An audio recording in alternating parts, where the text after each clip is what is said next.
Impressionante a frequência com que eu venho tratando com pacientes com esse transtorno. Então, é de extrema importância nós conhecermos a principal doença neurodegenerativa do planeta, que acomete 1/3 dos idosos depois de 85 anos e que vai acometer metade dos idosos em breve, a partir do ano 2050.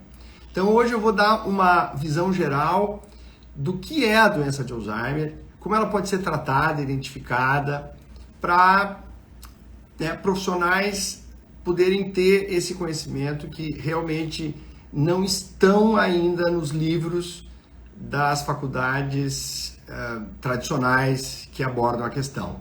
Então é super importante conhecer essa doença que é marcada por uma desorientação visoespacial que pode passar desapercebida muitas vezes. Ó, o pessoal está entrando aqui, ó, vou dar uma acenada, legal, bacana, pessoas interessadas nesse tema aqui, até vou colocar aqui, ó, fixar, para quem tiver interesse, e ter pacientes ou conhecer pessoas com a doença de Alzheimer, isso vai ser de grande utilidade.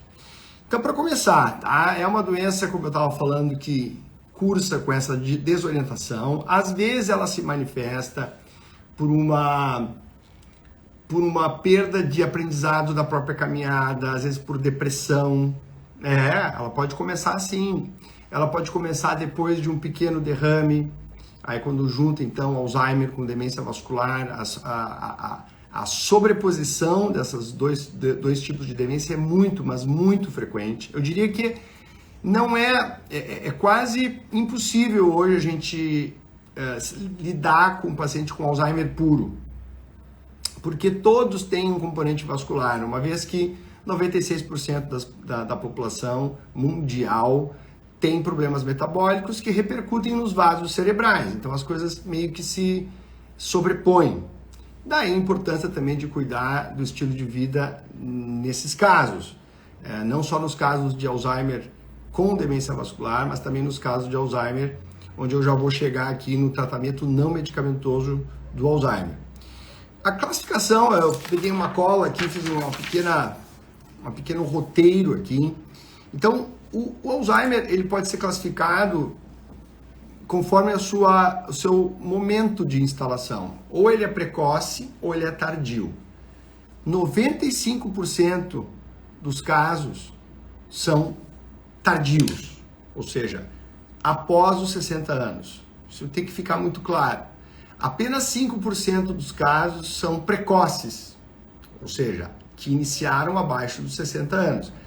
A literatura ela diverge um pouco sobre esses 60 anos, mas eu acho um bom ponto de corte. E por que isso é importante? Porque aqueles pacientes portadores de doença de Alzheimer precoce, eles têm uma participação genética muito maior, ou seja, o gene joga muito mais papel do que o Alzheimer tardio, onde existe também uma predisposição genética, mas o gene ele é mais secundário. Ele, por exemplo, ele é capaz de ser silenciado. A literatura fala em 60% dos casos, na prática a gente vê 80% dos casos. Então aqueles, atenção, portadores de ApoE4, seja na sua formação E4, E4 ou E4, E3, né? O E4, E4 é o pior, tá? Aumenta de 15 a 18 vezes a chance. Depois E3, E4, aumenta 6 a 8. Depois tu pode ter E4, E2, aumenta 2,5 vezes a chance, porque ele vai ter um alelo de risco e um alelo protetor.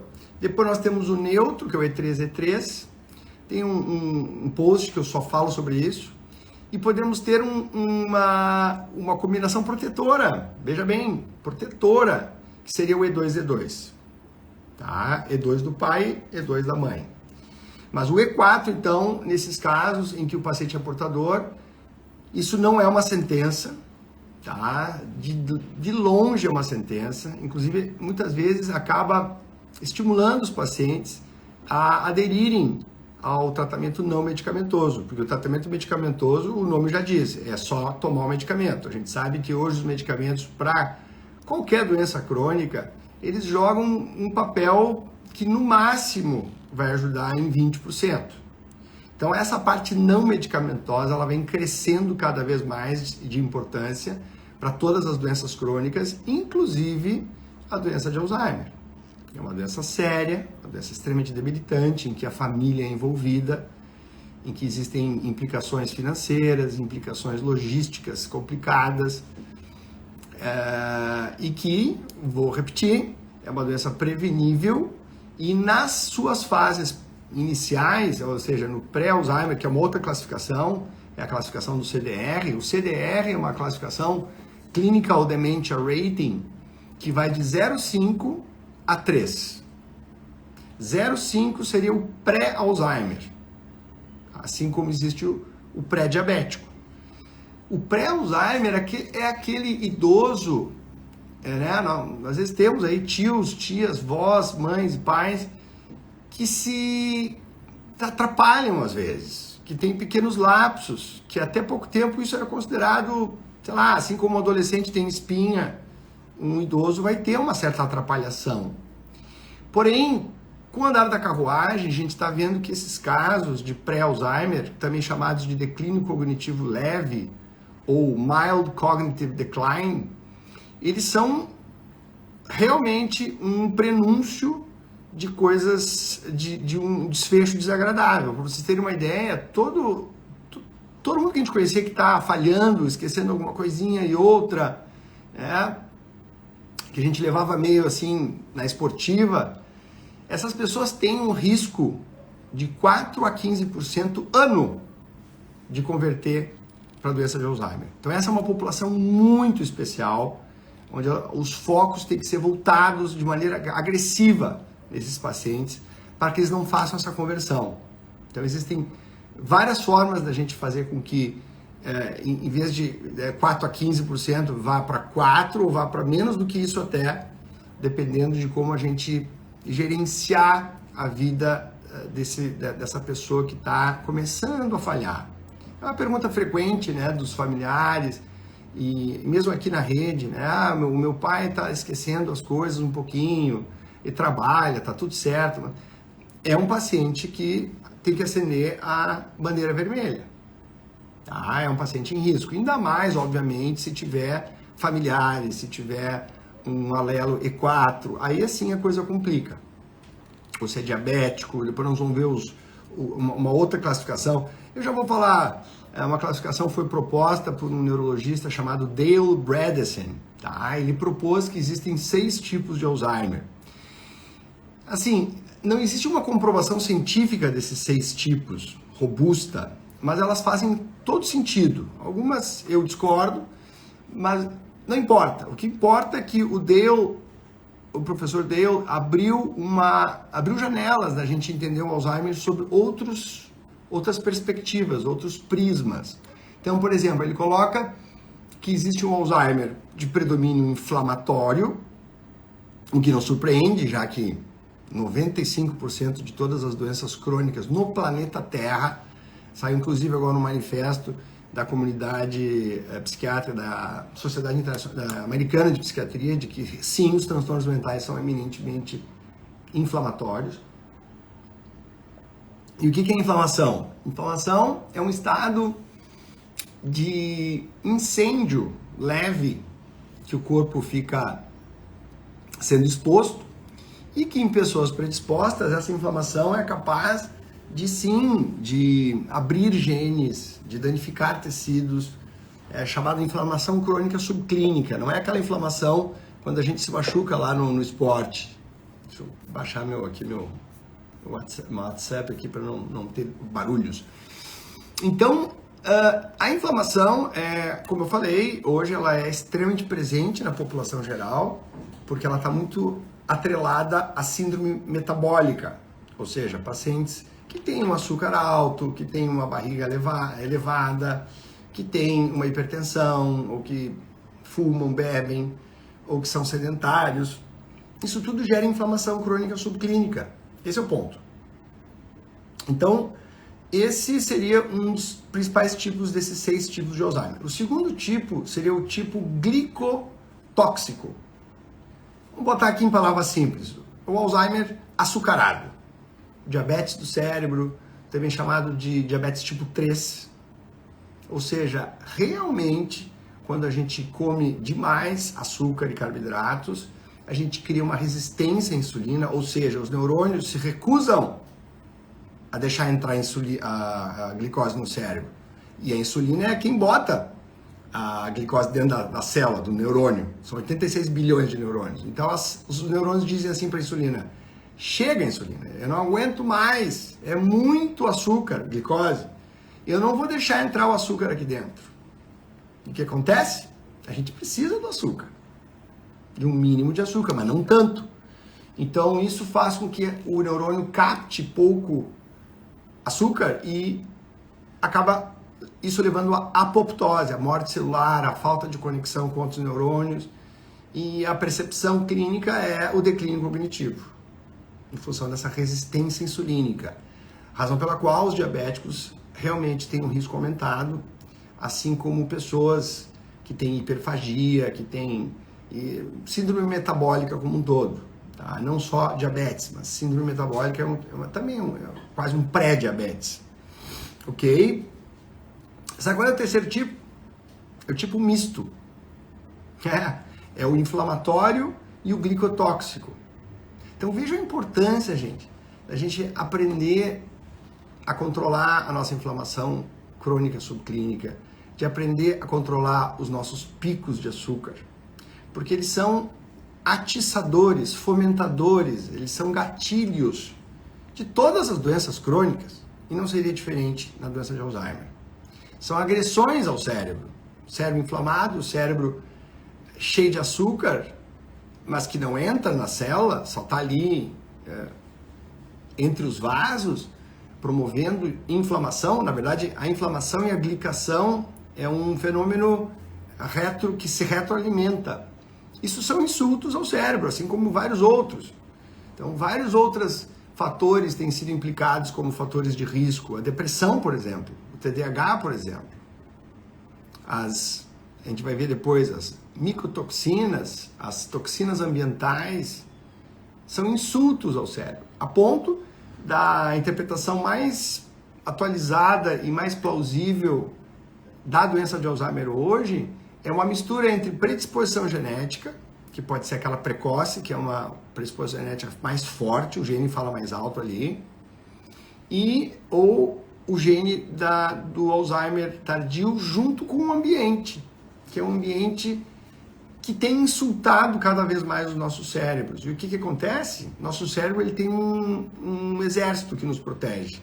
Se chama micróglia, que tem sido alvo, inclusive, de muitas pesquisas. Como domar a micróglia? Porque, apesar dela nos defender, na imensa maioria das vezes, se a gente insultar o nosso cérebro por muito tempo, por décadas, e de fato a doença de Alzheimer tem sido vista que ela inicia de 17 a 20 anos antes da manifestação dos sintomas clássicos, se a gente insultar o nosso cérebro demais, essa micróglia ela fica confusa e começa a dar tiro para tudo quanto é lado, porque ela está dando tiro contra coisas que a gente está insultando, mas ela começa a dar tiro no próprio cérebro. E aí gerando duas assinaturas principais da doença de Alzheimer, que são as placas beta-amiloide, que ocorrem em idosos, tá? Ele não é uma assinatura, não é específico para Alzheimer, mas no Alzheimer ela é mais numerosa e ela faz mais estrago. Então é como se as placas beta-amiloide fossem uma consequência dos insultos em função desse ataque da micróglia ao cérebro, mas eles, por sua vez, também atacam o cérebro. Por isso que a teoria beta-amiloide ela não é totalmente inválida. Ela tem um certo sentido a gente reduzir as placas beta-amiloide. Nós já vamos falar dos anticorpos monoclonais. Eles têm essa função, limpar esses resíduos de autoataque que nosso cérebro faz. E um outro fenômeno também é o acúmulo da tau, proteína tau, ela fica hiperfosforilada, isso dentro do neurônio. A placa beta-amiloide é fora do neurônio.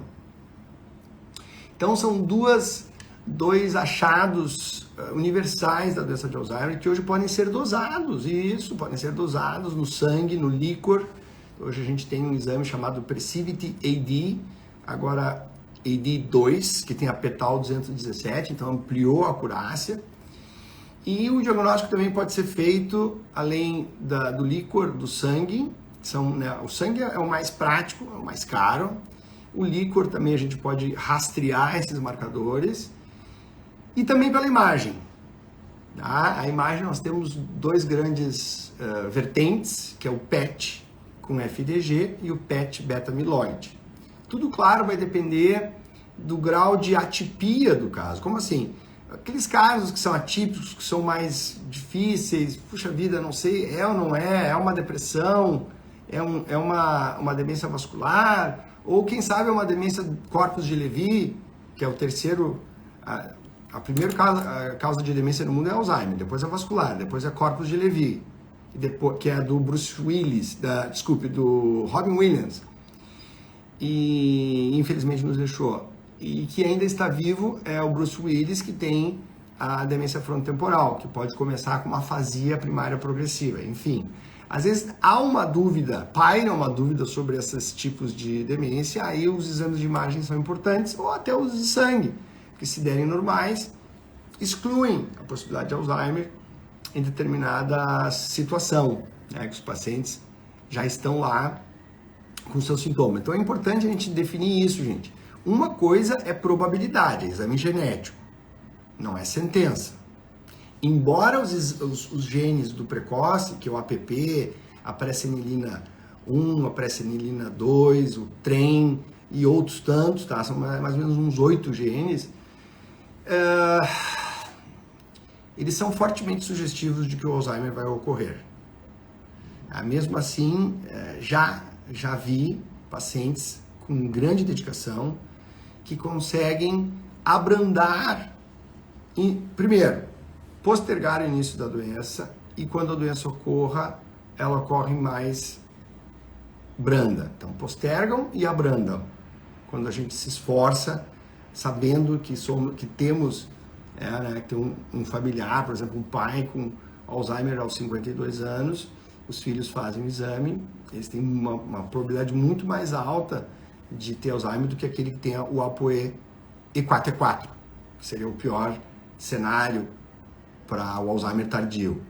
Então, mas mesmo assim, pessoal, a gente tem visto porque eu converso com colegas, né, que quando familiares portadores desses genes de Alzheimer precoce confirmam, porque tem 50% de chance de ter ou não ter, mas quem tem, um trabalho deve ser feito com muito rigor para que esses genes não acordem ou se manifestem tardiamente de forma branda.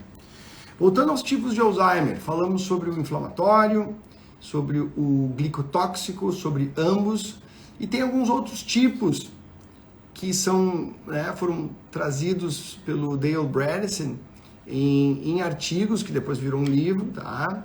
O livro é O Fim do Alzheimer, os artigos procurem Bredesen e PubMed. É o tipo traumático. Então, recentemente vocês viram um dos familiares da família Gracie, né, Jiu-Jitsu. Ali é Parkinson, mas uma personalidade famosa que já nos deixou é o Muhammad Ali, o Cassius Clay, que tinha então uma demência pugilística, ou seja, são pessoas que de tanta pancada, tantos traumas crânioencefálicos leves, acabam atiçando a doença, tanto para Parkinson quanto para Alzheimer. Estamos falando hoje de Alzheimer, aqui existe então esse tipo de situação. Então, para vocês terem uma ideia, agora as ligas de futebol americano, de boxe, ou seja, esportes com muito contato físico e muita pancada potencial, os meninos, a meninada, antes de começar a pensar na sua carreira nesses esportes, já estão fazendo painéis genéticos relacionados a Parkinson e Alzheimer, para ver se vale a pena, para serem desaconselhados. Olha, tu tem um ApoE E4, Não tem por que tu fazer boxe. Olha onde é que a medicina já está chegando. Então, alguns países já estão adotando esta forma de encarar as coisas, né? Se tu tem a probabilidade e vai entrar no esporte, se tu tem a genética presuntiva, né, vulnerável a ter a doença, ainda por cima tu junta um ambiente que tu vai saber que vai fazer diferença, aí a gente desaconselha a dar armas para o inimigo. Um outro tipo desses 6 tipos de Alzheimer é o Alzheimer de uma atrofia, tá? De uma atrofia que é resultante de dezenas de insultos, tá? Ele bota o tipo atrófico e tem a ver com hormônios, com falta de vitaminas e nutrientes, tem a ver com mofo, são as micotoxinas, as toxinas do mofo, que tem a ver com distúrbios metabólicos, às vezes, que não são identificáveis em exames normais, daí a importância do metaboloma, né? Um exame de precisão que pode ajudar, sim, a personalizar uma abordagem de estilo de vida e de suplementação, por exemplo. E ele coloca como atrófico. E um último tipo, que é o tipo infeccioso. Todas as doenças crônicas já passaram por isso. Já teve teoria infecciosa do pânico, do infarto. Existem ainda estudos sobre essa possibilidade, né? Uma infecção estreptocócica dando origem a transtornos mentais.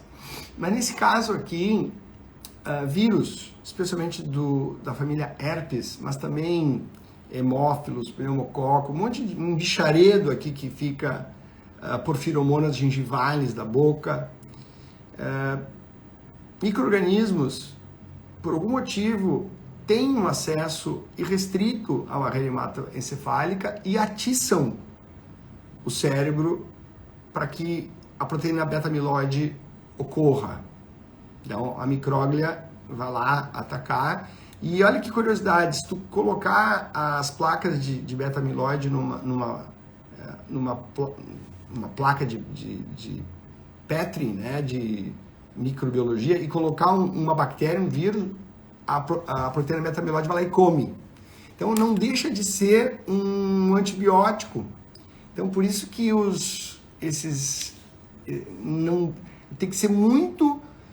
gente tem que ser muito suspeitoso de infecções faciais que envolvam a proximidade do cérebro.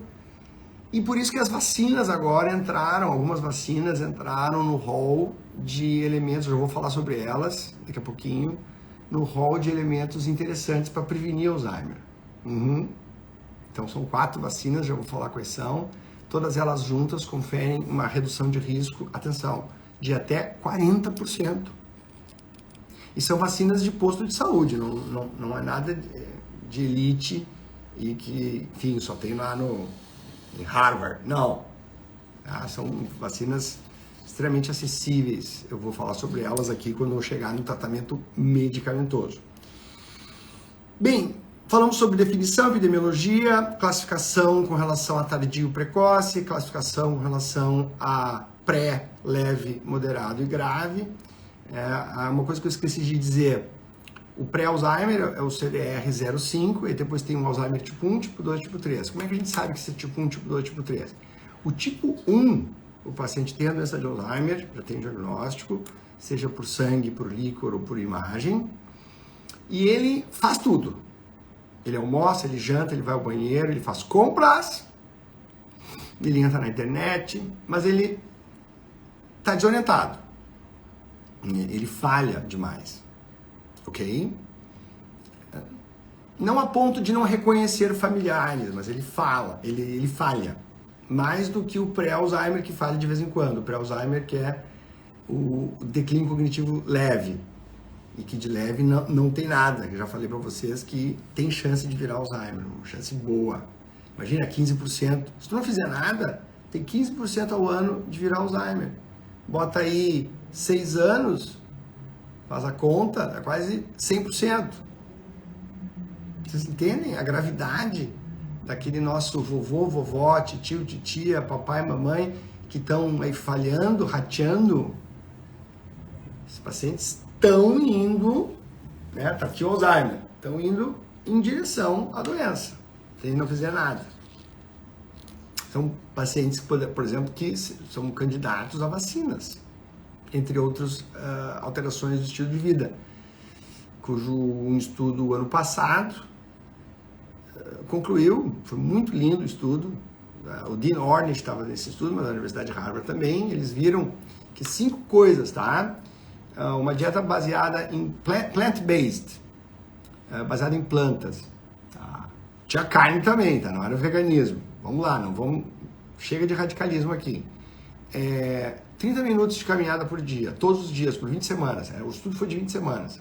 Ok, foram poucos pacientes. Depois, o terceiro braço era técnicas anti-estresse. E aí varia de pessoa para pessoa. Existem 120 técnicas. Respiração, tai chi, reiki, dançar, enfim. Cada um escolheu a sua. Eram 25 pacientes num grupo e 25 no outro. Já vou dizer qual é o outro grupo. Depois tinha socialização. Os pacientes eram obrigados a se relacionarem com outros idosos, a bater papo. 3 vezes por semana. Tinha lá um psicólogo junto, sendo o mediador. E 8 suplementos. Eu posso até mencionar, mas eu sinceramente, tá, pessoal? Na prática, suplementos, eles foram importantes nesse estudo, mas eu creio que as outras 4 coisas para mim são mais importantes. Socialização, anti-estresse, movimento, caminhadas e uma estratégia que melhora o nosso segundo cérebro, né? Plant-based, vai alimentar as nossas bactérias que produzem acetilcolina, é um neurotransmissor que está em falta na doença de Alzheimer, além de desinflamar o nosso corpo, o nosso cérebro. Bom, resultado, o outro grupo era medicamento clássico para Alzheimer, que são os anticolinestérásicos, que é a donepezil, rivastigmina, galantamina, e os inibidores da excitotoxicidade glutamatérgica, que é a memantina. Então, alguns pacientes, todos os pacientes eram ou pré-Alzheimer ou eram Alzheimer grau 1. Isso é importante dizer, tá? É uma regra, inclusive, dentro dos estudos da doença de Alzheimer. Nunca os pacientes grau 2 e grau 3 são estudados. Não é nunca, é raramente. Pensem bem, como conseguir um grant, né, uma bolsa para as pesquisas caras, para pesquisar pacientes com uma doença muito, muito grave? Não. Depois eu vou explicar o 1, 2 e 3. Estou falando agora do 1, que é o leve, que foi avaliado nesse estudo, já vou falar do 2 e 3. O outro estudo, então, usou medicamentos de farmácia tradicionais e 20 semanas depois, o que aconteceu? O grupo que usou medicamento só, não fez nada além disso, a doença subiu, cresceu, piorou. E o grupo que fez aquelas 5 coisas referidas que eu falei para vocês, a doença reverteu. Isso mesmo que vocês ouviram, a doença reverteu. Os pesquisadores no estudo, eles até mencionam, né? Eles achavam que a doença ia ficar parada depois de 20 semanas, mas a doença foi revertida. Ok, 25 pacientes, 50 ao total, pouca, não é um estudo de fase 3, né, que é mais de 500 pacientes, mas, felizmente, agora no último congresso em San Diego, um estudo com fase 3 já está sendo iniciado nesses moldes, então estou muito feliz de que isso vai ser algo do mainstream, né, não do underground, como é esse tipo de estudo que sequer é pouco compartilhado. Vamos ser bem sinceros. Os estudos mais appealing, né, que são mais de interesse público, são aqueles de remédio. Porque nós somos assim, nós seres humanos preferimos o caminho mais curto das coisas. A gente quer cápsulas, a gente quer injeções, Ozempics e coisas da vida. Porque nos tiram da jogada, não precisamos participar do processo preventivo ou terapêutico. É da natureza humana. Então são muito mais populares os estudos em que tu pega uma bala de prata, pronto, melhorou o Alzheimer. Tá, fecha parênteses. Então esse estudo comprovou, um estudo pequeno, um estudo muito mais gerador de hipóteses do que um estudo conclusivo, mas foi feito em apenas pacientes com pré-Alzheimer, que é o 0,5 na escala CDR, ou Alzheimer 1, que é aquele que está desorientado, mas é autônomo, 100% autônomo. Tá? E que já é uma grande coisa reverter esse cara que está autônomo, ou manter ele como ele está, porque ele vai estar atrapalhado, mas ele já tem sua idade, mas ele pode curtir a vida e não ser um fardo para ele mesmo, tampouco para sua família. Então, é um estudo que eu considero revolucionário e que eu coloco em prática diariamente aqui no meu consultório. Tá, o tipo 2 é quando o paciente, que é pouco pesquisado, tá? É quando o paciente ele depende 50% de alguém para fazer coisas básicas do dia a dia. Essa definição. Claro, tem um score muito mais detalhado, mas basicamente é isso. E o tipo 3, que é o tipo grave, então, tipo 1 é leve, tipo 2 é moderado e tipo 3 é grave. Que foi estudado, sim, com a memantina, com resultados interessantes, mas, de novo, pouco tempo de seguimento. Aqueles pacientes que dependem de mais de 50% de alguém para fazer as coisas. Né, com uma tendência a chegar um momento que é 100%, se a gente não fizer nada. Alguns pacientes que eu atendo, 100% das atividades são feitas por outrem, seja pelo cuidador, seja pelo familiar, etc. Tá, então essa é a tendência é esse espectro, tu tem um pré-Alzheimer, um Alzheimer 1, 2 e 3. Quanto mais cedo, melhor. E sabe o que acontece muito aqui no meu consultório? Os pacientes familiares assintomáticos, mas que têm familiares que têm Alzheimer, já estão vindo aqui aos 40, 50 anos de idade. Ontem atendi um com 35 anos de idade, que já querem trabalhar essa questão da prevenção, que eu já vou falar aqui. Por sinal, pessoal, tudo que está sendo dito aqui é trabalhado de maneira muito mais profunda na minha pós-graduação em saúde mental. Tá? Cujas as vagas estarão abertas agora, em agosto, dia 14 de agosto, às 9 horas da manhã.